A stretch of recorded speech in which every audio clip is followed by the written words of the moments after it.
Écoutez, Kamal, je voudrais revenir un petit peu sur la genèse, puisqu'Ali vient d'en parler, je voudrais un peu le compléter. Ce qu'il faut savoir, c'est qu'à l'origine, c'est effectivement une véritable provocation. Une provocation qui a commencé par l'assassinat du regretté Massinissa Gramah.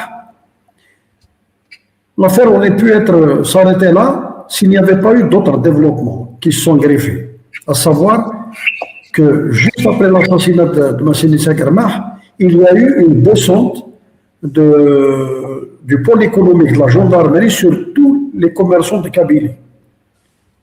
Ils ont fait des descentes, ils leur ont enlevé pour la plupart, ils leur ont confisqué leur titre de commerce, leur registre de commerce, et évidemment les commerçants ont réagi par une grève généralisée. Donc, deuxième point. Jusque-là, la situation ne s'est pas encore embrasée, même avec la mort de Massinissa Gramah. Et le 22, donc le 18, c'était le décès du 8 avril, c'était l'assassinat de Massinissa Gramah. Juste après, le 19, il y a eu cette descente du pôle économique de la gendarmerie sur les commerçants de Kabylie. Et le 22 avril, il y a eu, entre-temps, il y a eu un match de gala entre la JSK et je crois que le mob de Béjaïa à Mizour, où il y a eu quelques slogans qui ont été évidemment proférés. Le 22, il y a eu l'histoire des 3 collégiens de Mizour qui ont été accompagnés par leur professeur, un certain M. Mahamri, qui est aujourd'hui décédé, là. Il a accompagné ses élèves pour aller vers le stade municipal pour une séance d'éducation physique. Entre-temps, il y a eu 4 Nissan, donc de la gendarmerie nationale, qui sont arrivés, ils les ont interceptés et ils ont choisi 3 jeunes, donc des collégiens. Ils ont décidé de les arrêter, carrément de les enlever. Le professeur évidemment de sport a refusé, il a tout fait pour empêcher cet enlèvement.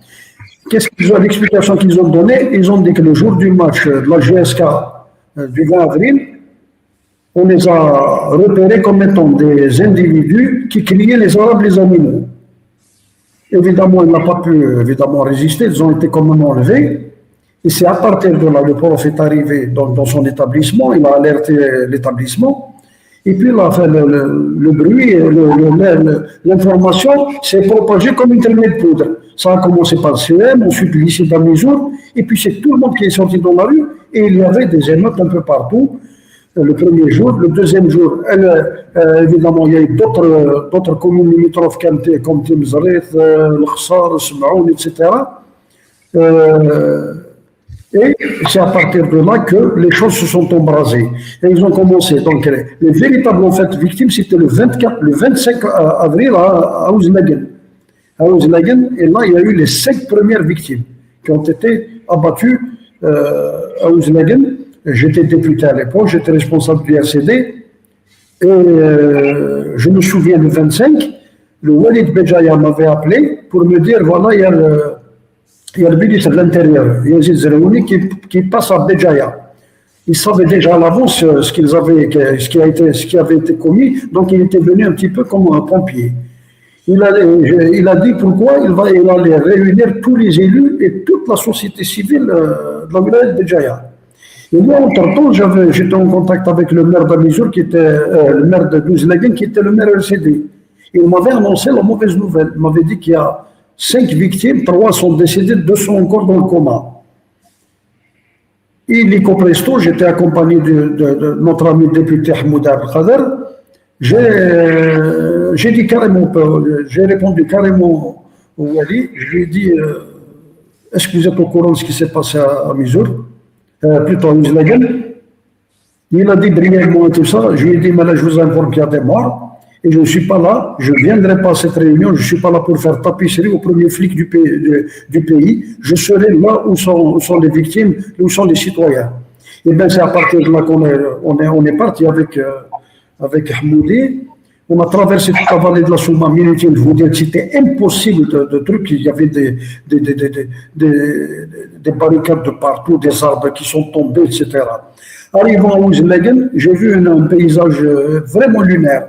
D'un côté, vous avez des gendarmes qui tiraient à bout portant avec des kalachnikovs, et en face, il y avait des manifestants. Les manifestants, ils réagissaient avec des gourdins, des coups de pierre, etc.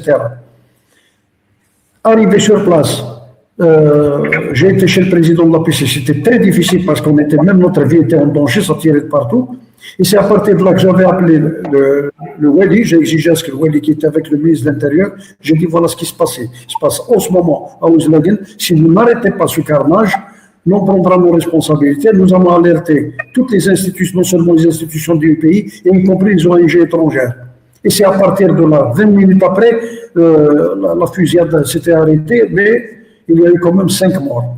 Et je rappelle, pour la petite histoire, les morts de toute la wilaya de Béjaïa ont été enterrés devant les sièges des APC. Les premières, c'était à Ouzlagen, ils ont été enterrés là-bas et c'était sur mon initiative. Ce jour-là, la mairie, le maire était du RCD, il était complètement désemparé, mais il faut lui rendre l'hommage parce qu'il a été d'un courage extraordinaire, il a affronté la situation, les parents des victimes, etc. Et je lui ai dit comme ça, spontanément, j'ai dit il faudrait les enterrer devant le siège de l'APC, comme ça les générations futures, quand ils iront ramener un papier à la mairie, ils se poseront la question pourquoi c'est mort, pourquoi on a enterré ces jeunes ici. Et voilà un petit peu pour résumer le début de ce carnage. Juste pour dire, il ne faut pas ramener cette histoire-là uniquement à l'assassinat de Massili Sagrmah.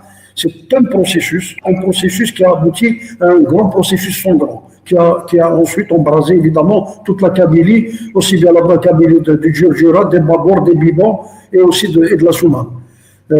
Ça a commencé comme ça. Ensuite, il y a eu, évidemment, il y a eu une grande manifestation à Zalga. C'était au départ, c'était en soutien aux victimes, en hommage aux victimes de Ouzlagen, et qui se sont dépassés un massacre de 7 morts le jour même.